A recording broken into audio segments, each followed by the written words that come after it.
வணக்கம். அதாவது பிரவீன், ஐயம்பேட்டை அதாவது தஞ்சை மாவட்டம் ஐயம்பேட்டையில் பைபாஸ் சாலை வளைவு பகுதியில் அரசு சொகுசு பேருந்து கவிழ்ந்து விபத்துக்குள்ளாகி உள்ளது. பேருந்தில் பயணம் செய்த ஓட்டுநர் உட்பட 6 பயணிகள் காயமடைந்த நிலையில் அனைவரும் தற்போது தஞ்சை அரசு மருத்துவக் கல்லூரி மருத்துவமனையில் தற்போது அனுமதிக்கப்பட்டுள்ளனர். அதாவது சென்னையில் இருந்து தஞ்சாவூர் நோக்கி அரசு சொகுசு பேருந்து வந்து கொண்டிருந்தது. பேருந்தை கும்பகோணத்தை சேர்ந்த பழனிவேல் என்பவர் ஓட்டி வந்துள்ளார். இதில் 15 பேர் பயணம் செய்துள்ளனர். பேருந்து பாபநாசம் தாலுகா ஐயம்பேட்டை பைபாஸ் சாலை திருப்பத்தில் திரும்பிய போது அருகில் இருந்த வயலில் திரும்பிய போது ஓட்டுநரின் கட்டுப்பாட்டை இழந்து எதிர்பாராத விதமாக திடீரென விபத்துக்குள்ளாகி கவிழ்ந்தது.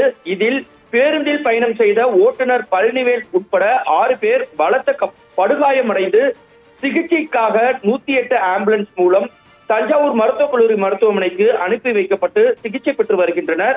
இது குறித்து ஐயம்பேட்டை காவல் நிலைய போலீசார் விசாரணை மேற்கொண்டு வருகின்றனர்.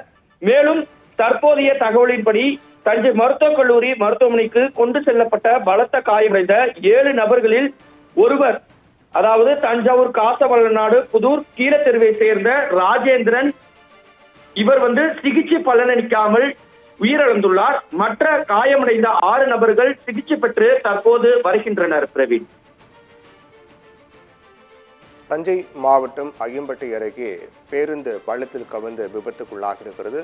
இந்த விபத்து குறித்து உங்கள் கூடுதல் தகவலுக்கு நன்றி சதாம் ஹுசேன்.